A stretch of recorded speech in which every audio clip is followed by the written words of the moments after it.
So in today's video, I'm going to share with you one simple change that we worked on with a pupil that picked up over 10 mile an hour and almost 30 yards extra with his driver.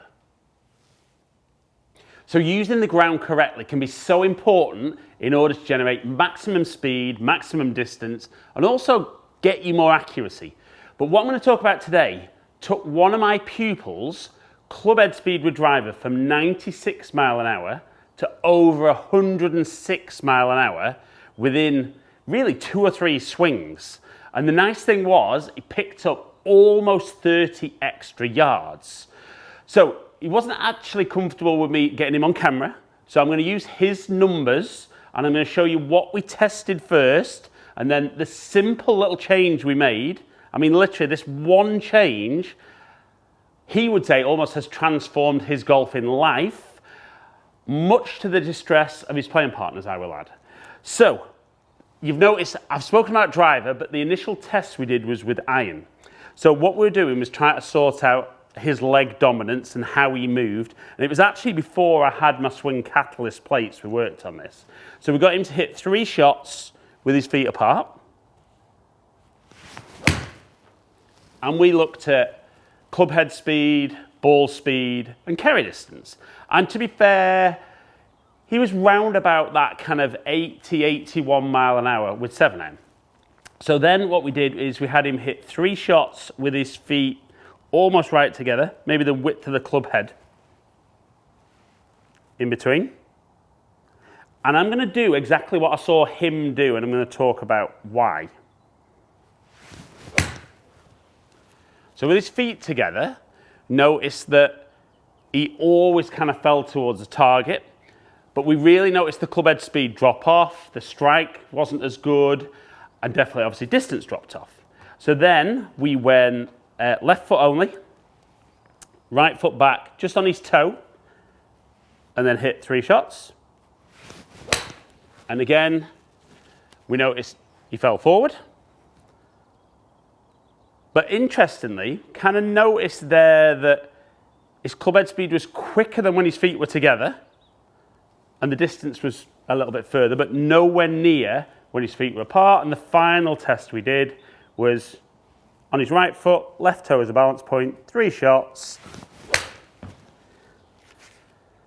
And again, we noticed moving towards target. So definitely the 3 ways we use the ground is we move side to side, we twist, and there's an element of push.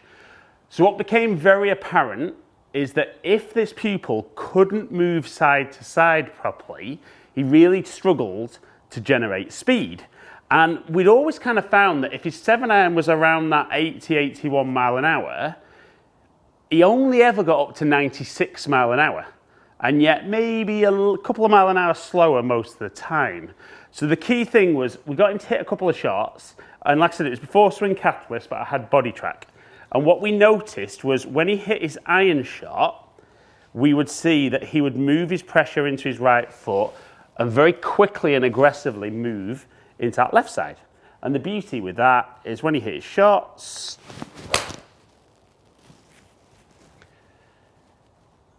it was a solid strike. And to be fair, he was really happy with that. But we were always a little bit unsure as to why he wasn't longer with driver.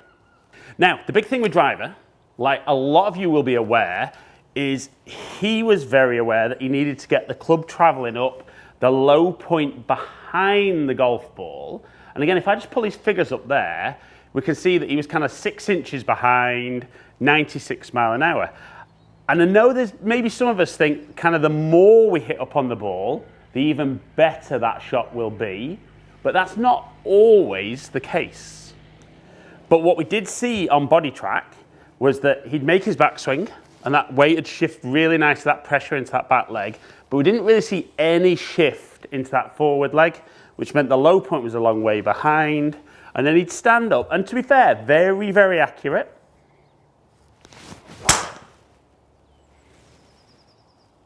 Generally a little fade like that. Maybe normally a slightly better strike than that. But for me there, I'm seeing 105 mile an hour clubhead speed, ball speed, of 139, carry of 233. But obviously with him, we saw 96 mile an hour with a carry of 228. So what we spoke about was, obviously it was really important for him to feel with his irons that he could move his pressure side to side. So we said, right, the first thing we want to do with driver is when you get that pressure back into that right side, we want to feel as you get into the top, you get super aggressive with that pressure shift into that lead foot. And I know what you're probably thinking, because he thought the same thing. Well, surely if I start shifting my pressure really into that left foot, my low point's going to move ahead and I'm going to get the club traveling down, which is going to cost me distance. So what we kind of decided with him was we were going to widen the stance a little bit, which would help him move that weight. But what we explained was, as he shifted his pressure hard into that left side, the idea of the ball position being further forward is as you shift the pressure, that left foot then breaks, stops you falling forward, and actually as you get that little push movement, the upper body stays back, the club travels up because that low point's going to be behind, and in theory should generate more speed. So we got him a little bit wider, said be nice and aggressive, feeling that pressure towards that lead foot.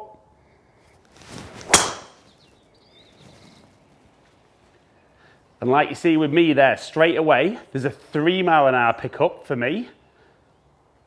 Low point still 5.5 inches behind, and the ball speed jumps to 150.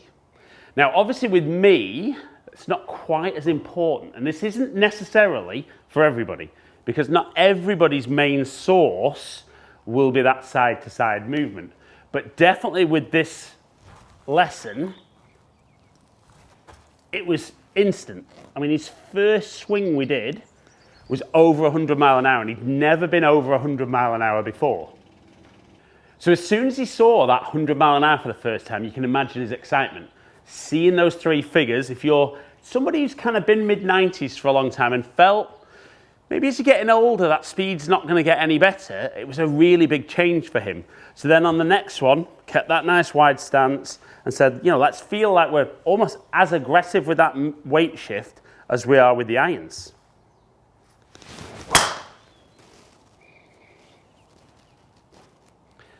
And we can see for me there, club head speed jumps to 110, ball speed jumps to 153. And even though my strike wasn't there, we can see that the club head speed is a big jump.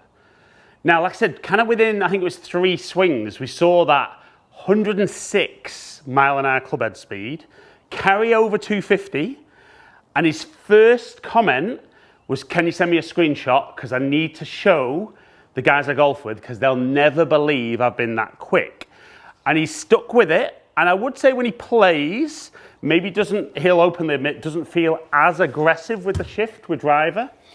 But remember, for a lot of golfers out there, the reason that they generate that speed is that really aggressive side-to-side movement, really using the ground as effectively as they can.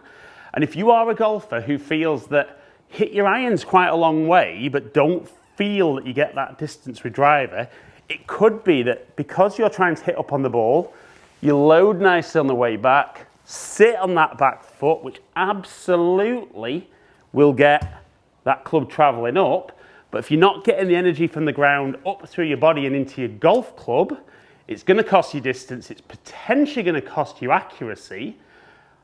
And I can't promise necessarily that you'll get that 10 mile an hour jump that my student got. You might get more, but you should certainly pick a little bit up, even if that's not the major way you generate your speed. So guys, hopefully you've enjoyed today's video. If you have, like it and share it, comment below and I'll get back to as many people as I can. There's another video just there that hopefully will help with your game. Hopefully catch up with some of you guys down here soon. Stay in contact.